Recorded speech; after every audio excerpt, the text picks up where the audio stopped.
大家好啊！回顧環球股市上半年嘅表現呢，咁其實最關鍵嘅一件事咧，講緊就係美伊戰爭啦。咁其實美伊戰爭爆發咗之後咧，亦都係導致環球股市咧錄得一個比較大嘅回調嘅。咁但係咧，我哋可以見到咧，投資者關注焦點咧，其實仍然係專注於 AI 相關嘅一個硬體供應鏈板塊嘅。咁其實上半年咧，喺一個美伊戰爭之後啦，引領住環球股市反彈嘅咧，都係 AI 相關嘅科技板塊。所以我哋可以見到咧，上半年表現最好嘅一個股市咧，講緊就係台股以及韓股啦。咁喺三間關鍵嘅公司 SK Hynix、三星電子、台積電呢三間關鍵企業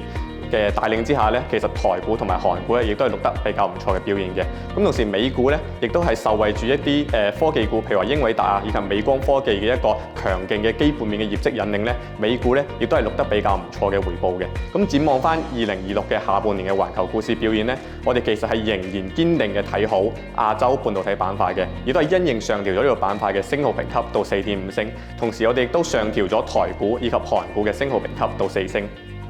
咁 AI 硬件咧，絕對係2026年上半年咧最熱門嘅投資主題之一。咁呢個記憶體當然係重中之重啦。咁嚟到下半年咧，我哋都繼續睇好成個 AI 嘅硬件需求同埋呢個記憶體相關嘅股票嘅。咁第一就係因為唔同嘅模型公司咧，其實佢哋都加快咁推出佢哋自家嘅模型啦。咁其實我哋相信會推升一個推理同埋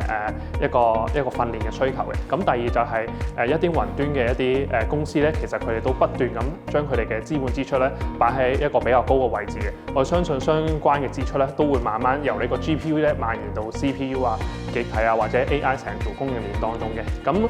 如果係亞洲成個供應鏈咧，同埋美國成個供應鏈咧，俾我揀咧，我會更加偏好咧亞洲供應鏈嘅。咁第一就係佢哋估值比較低啦，咁第二就係因為佢哋掌握住比較好嘅一個技術優勢嘅。咁無論係記憶體啦，都係掌握喺韓國兩大記憶體製造商度啦。咁另外就係先進製程咧，都掌握喺台灣台積電當中嘅。咁如果呢個 AI 投資熱潮持續咧，我相信咧相關亞洲嘅供應鏈嘅股票咧，都會有較大嘅上升空間嘅。好，咁大家好啊！咁講到2026年下半年啦，相信債券投資嘅最擔心嘅，始終都係到底聯儲局會唔會加息咧？咁其實近期見到咧個服務性通脹咧個黏性依然存在喺底下啦，個通脹水平咧要回復翻到去聯儲局啦2%嘅目標咧，見到係相當之困難嘅。咁尤其是喺新任聯儲局主席啦 Kevin Warsh 上場之後咧，不斷要強調嘅就係控制好通脹啊嘛。咁所以我哋認為咧，聯儲局下半年咧嗰個加息嘅可能性咧係比較高嘅。咁再加上啦，咁其實市場亦都 pricing 緊啦1至2次嘅加息啦。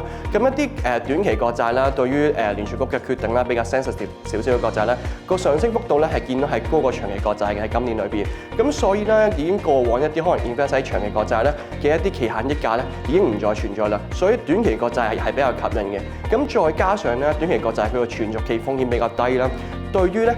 一啲可能利率嘅改變咧，個價格波動咧嘅防禦性係比較高嘅，所以相對嚟講咧，亦都係相對嚟講係一個穩陣嘅選擇嚟。頭先聽完咁多位專家對於股票同埋債券嘅分析，大家係咪急不及待想投資呢？